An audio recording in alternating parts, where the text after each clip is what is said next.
নমস্কার, কেমন আছো সবাই? আশা করছি সবাই বেশ ভালো আছো। আর আমিও বেশ ভালো আছি। আমার এই রিঙ্কুতুলি ব্লগার চ্যানেলে সবাইকে ওয়েলকাম জানাচ্ছি। তোমাদের সাথে করে নিয়ে আজকে রবিবারের ব্লগটা শুরু করছি। আর জানো তো, গতকাল অফিস থেকে ফেরার পথে এই ডালিয়া ফুলের চারাগুলো এনেছি। বেশ কিন্তু ভালো। একটা ছিল মেরুন কালার, আরেকটা হচ্ছে ইয়েলো। দেখা যাক কিরকম হয়।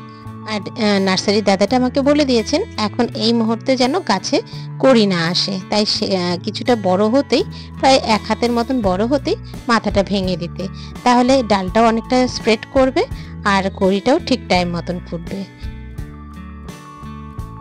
ওদিকে শাশুড়ি মা গোপুসোনাকে ঘুম থেকে তুলে দিয়েছেন। এখন কিন্তু সকাল 8টা বাজে। সকালবেলায় গোপুসোনাকে বাল্য সেবা দেওয়া হয়েছে, সাথে অন্য ঠাকুরদের দেখিয়ে গেলাম। আর তারপরে এই যে ঠাকুরের বাসনগুলো ধুয়ে রেখে গেলাম, যাতে দুপুরে পুজো দিতে একটু সুবিধাই হবে। চলো এবার কিছু বাসি কাজ আছে সেগুলো সারবো, মানে রবিবার মানে একটু ডিপ ক্লিনিং করি, সেগুলো করে লাস্টে তারপরে ঘর মুছতে গেছি। রবিবার না অনেক ধুলোবালি ঝাড়ছি, এগুলো সব অফ ক্যামেরায় করে নিয়েছি। আর তারপর এই যে ঘর মুছছি। যদিও তোমরা থাম্বনেল দেখে বুঝে গেছো আমার আজকের আলোচনার বিষয় কি। আমাদের মধ্যবিত্ত পরিবারে অল্প টাকায় কীভাবে আমরা সংসার চালাই এবং তারপরেও আমরা সেভিংস করতে পারি, তারই কিছু আইডিয়া তোমাদের সাথে আলোচনা করব। যেমন ধরো, প্রতি মাসে আমরা মুদি বাজার কিন্তু একসাথেই করি। সেটা চাল থেকে শুরু করে ডাল, মশলা, তেল, চিনি, নুন, যার পরিবারে যেরকম লাগে সেই পরিমাণটা একেবারে তুলে নেব। এবং তারপর যদি পরের মাসে দেখছি কিছুটা একটু বেঁচে গেছে, সেই জিনিসটা কিন্তু সেই মাসে একটু পরিমাণটা কমিয়ে দেব। কিন্তু আমার টাকা তো বেঁচে গেল। যেখানে আমার 2000 টাকার মুদি মশলা কিনতে হতো, সেখানে হয়তো দেখা যাবে যেহেতু কিছু জিনিস সেভিংস হয়ে গেছে, তো সেই জন্য সেখান থেকে আমার 200 টাকা হলেও সেভ হবে। সেই 200 টাকাটা আমি কিন্তু আলাদা করে কোথাও একটা সরিয়ে রাখবো। সেটা হতে পারে আমার সেভিংস অ্যাকাউন্ট, অথবা আমার ঘরের কোনো গোপনীয় জায়গা যেখানে আমি ছাড়া আর কেউ জানবে না। ইভেন আমি দেখেছি আমাদের অনেক পরিচিত আত্মীয় স্বজনের মধ্যে বা বন্ধু বান্ধবের মধ্যে তারা কিন্তু মশলার কৌটোতে পর্যন্ত সেই টাকা লুকিয়ে রাখতো। এবং যখন মাসে একবার কোনো ব্যাংক বা রেকারিং এর জায়গা আছে সেখানে সে জমিয়ে রাখতে পারে। এই করে সে বছরে একটা সময় সেই টাকা যখন অনেকটা পরিমাণে হতো, তখন সেটা কিন্তু সে সংসারে কোনো না কোনো খরচের জন্য বা নিজের শখ পূরণের জন্য অথবা ছেলেমেয়ের পড়াশোনার পারপাসেও সেটা কিন্তু বের করে দেয়। সেক্ষেত্রে কিন্তু সেই পরিবারে সেই মায়ের বা মেয়ের, তাদেরকে এই মায়েদের গুরুত্ব কিন্তু অনেকটাই বেড়ে যায়। সেই কারণে আমাদের কিন্তু সেভিংসের দিকে মেয়েদেরই লক্ষ্য রাখতে হবে। তোমাদের সাথে কথা বলতে বলতে কিন্তু আমার অনেকটা কাজই হয়ে গেছে। ঘর মোছাও কমপ্লিট করে এসেছি, কাপড়ও কেচে এসেছি, আর তারপরে জল খাবার বানাতে এসেছি। জল খাবারে আজকে বানাচ্ছি আলু আর কুমড়ো দিয়ে তরকারি, আর ওদিকে রুটি। রুটিগুলো কিন্তু বেশ ফুলেছে, আর যখনই রুটি না ফলে আমার মনটা কিন্তু খারাপ হয়ে যায়। চলো সবাইকে এবার খেতে দেব। খেতে দিয়ে তারপরে নিজেও খাবো। নিজে খেয়ে তারপরে আবার রান্না বান্নায় নেমে পড়ব। আজকে কিন্তু শাশুড়ি মা মাছ ধুয়ে দিয়ে গেছেন, ওদিকে কিন্তু সবজিগুলোও কেটে দিয়েছেন।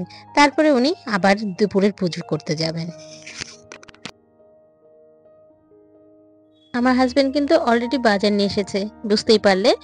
বাজারের মধ্যে যেমন শীতকালীন সবজি, ঝিঙে, বেগুন, টমেটো, সিম, ফুলকপি, মোটামুটি এসব সবজি এনেছেন, যেটা আমার সারা সপ্তাহে কাজে লাগবে।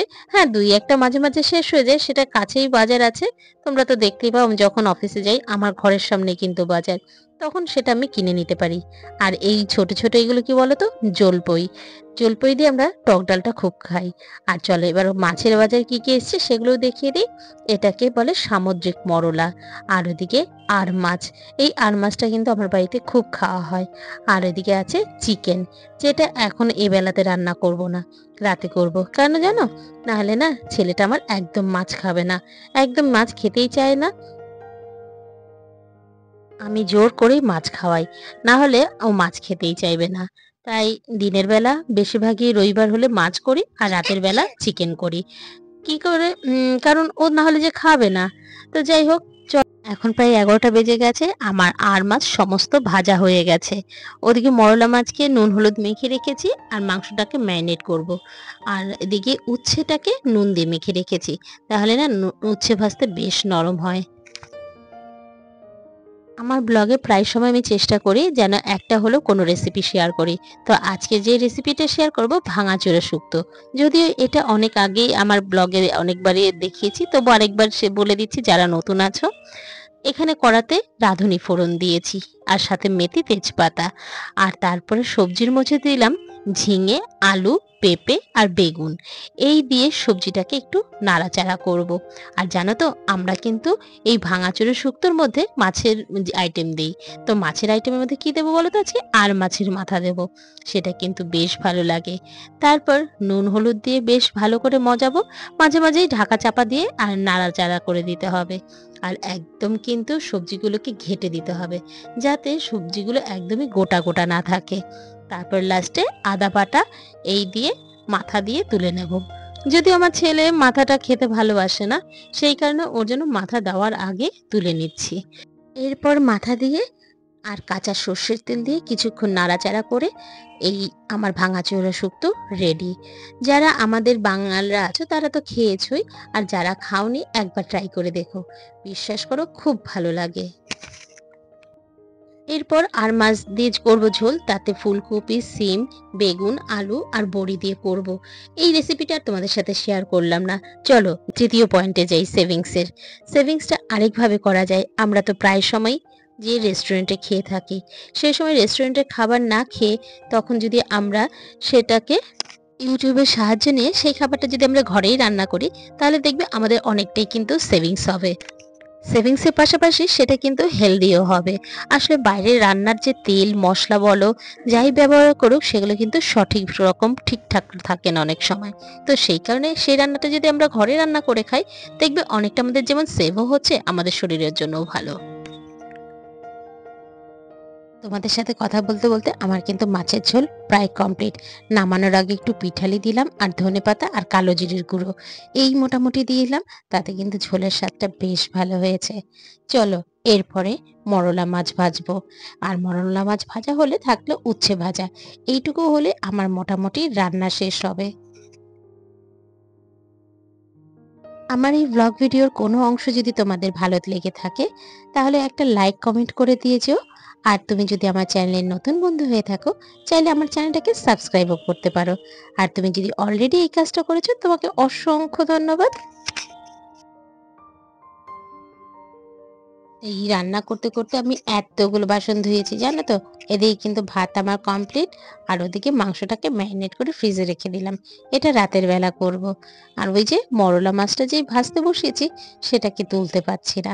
মাঝে মাঝে এইরকম করে খোঁচাচ্ছি, একদিকে বিরক্তও হয়ে যাচ্ছি, আরেকদিকে ধৈর্য আর থাকছে না। এখন প্রায় বাজে দুপুরে একটা, অনেকটা বেলা হয়ে গেছে। আর এদিকে আমার উচ্ছে কুমড়ো ভাজা হয়ে গেল। ব্যাস, এরপরে আমি কিন্তু রান্না সমস্ত কিছু রেখে এবার স্নানে চলে যাব। তার আগে তোমাদের রান্না দেখিয়ে দিই। এই যে মাছের ঝোল, মাছ ভাজা, আর ওদিকে নীলের জন্য শুক্তো তুলে রেখেছি। আর আমাদের জন্য এই যে ঝোল আলাদা তুলেছি আর মাছটা আলাদা জায়গায় রেখেছি। আর তারপর আছে ভাঙাচোরা শুক্তো, আর এদিকে বাটিতে আছে টক ডাল। এটা আগের দিনের ডাল ছিল, সেটাই খেয়ে নেব। ব্যাস, এরপর স্নান করে চলে এসেছি। স্নান করে এবার একটু ঠাকুর ঘরে যাব। ওদিকে কিন্তু সবার খাওয়া হয়ে গেছে, শাশুড়ি মা সবাইকে খেতে দিয়ে দিয়েছে। যেহেতু আমার দেরি হচ্ছে আর ওদেরও খুব খিদে পেয়ে গেছে, সেই কারণে ওদেরকে খেতে দিয়ে দিয়েছে। সকাল থেকে রাত অবধি যতই কাজ করি না কেন, নিজের যত্ন কিন্তু নিজেকেই নিতে হয়। সবার জন্য চিন্তা করার লোক আছে, কিন্তু আমার জন্য কিন্তু চিন্তা করার কেউ নেই। সেই কারণে আমার জন্য আমাকেই চিন্তা করতে হবে। Good afternoon. অনেকটা বেলা হয়ে গেছে, এখন বাজে প্রায় 3টে। এই মোটামুটি সমস্ত কাজ শেষ, ওদেরও খাওয়া হয়ে গেছে, আমার বাকি আছে, আমি খেতে বাকি আছি। বাকি সবার কিন্তু খাওয়া দাওয়া হয়ে গেছে, রান্না বান্নাও সবটা শেয়ার করলাম। কেমন লাগলো অবশ্যই কিন্তু কমেন্ট করে জানিও।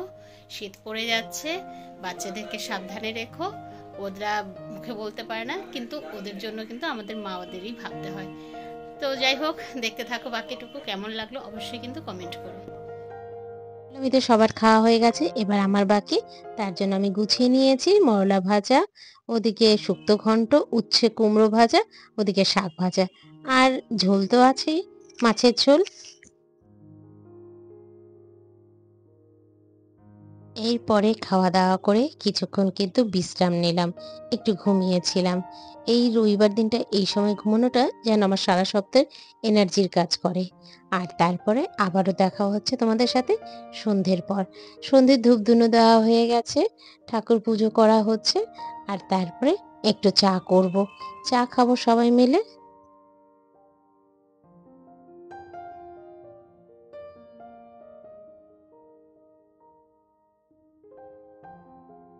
অনেক বন্ধুরাই জানতে চেয়েছো আমার হাসবেন্ড বর্তমানে কেমন আছে। তোমাদের সবাইকে উদ্দেশ্যে জানানো, আমার হাসবেন্ড কিন্তু আগের থেকে অনেকটাই ভালো আছে। হ্যাঁ, ওষুধ একদম মিস করা যাবে না। এই হার্টের রোগীদের শুনতাম ওষুধ মিস করতে নেই। সত্যি তাই, একদম একটা বেলার জন্য ওষুধ মিস করা যাবে না। আজকে আমার হাসবেন্ডের প্রায় সারা মাসে ওষুধের খরচ লাগে ৬ থেকে ৭,০০০ টাকার ওষুধ। যেটা আমাকে খাও না খাও ওকে ওষুধ আগে খাওয়াতেই হবে। যাই হোক, সন্ধ্যার পর দুজনে মিলে একসাথে চা খেলাম, আর নীল গেছে খেলার মাঠে। এই মাত্র বাড়িতে ঢুকলো। রাতে এবার মাংস রান্না করছি, চিকেনটা যেটা ম্যারিনেট করে ফ্রিজে রেখে দিয়েছিলাম। তো আজকে মাংসের কষা মতন করব, বেশি একটা গ্রেভি দেব না। রুটি বা পোলাওর সাথে খাওয়া যেতে পারে, তবে আজকে আমরা রুটির সাথেই খাবো। এই যে মোটামুটি এবার রান্না শুরু করে দিলাম। আর চলো এবার কয়েকজন বন্ধুর নাম দেওয়া যাক, যারা রেগুলার আমার পাশে থাকে।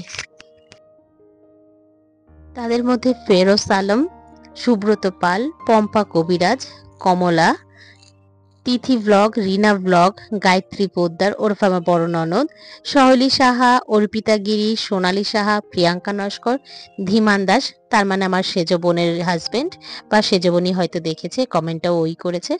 তো তোমাদেরকে প্রত্যেককেই অসংখ্য ধন্যবাদ এত সুন্দর করে আমাকে কমেন্ট করার জন্য, এত সুন্দর মোটিভেট করার জন্য।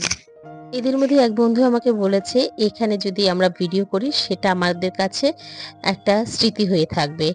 ইন ফিউচার যখন আমরা থাকবো না, বা অন্য সময় আমাদের নেক্সট জেনারেশন এসেও ইউটিউবে এই চ্যানেলটাকে খুঁজলে পরে আমাদের জীবনধারা সম্পর্কে তাদের আইডিয়া হবে। তাই বন্ধু, তোমাকে অসংখ্য ধন্যবাদ এইভাবে করে আমাকে মোটিভেট করার জন্য। যাই হোক, এখানেই শেষ করলাম। ভালো থেকো, সুস্থ থেকো। দেখা হচ্ছে পরের দিনের একটা নতুন কোনো ভিডিওতে, নতুন কোনো ব্লগ নিয়ে, নতুন কোনো কন্টেন্টের সাথে।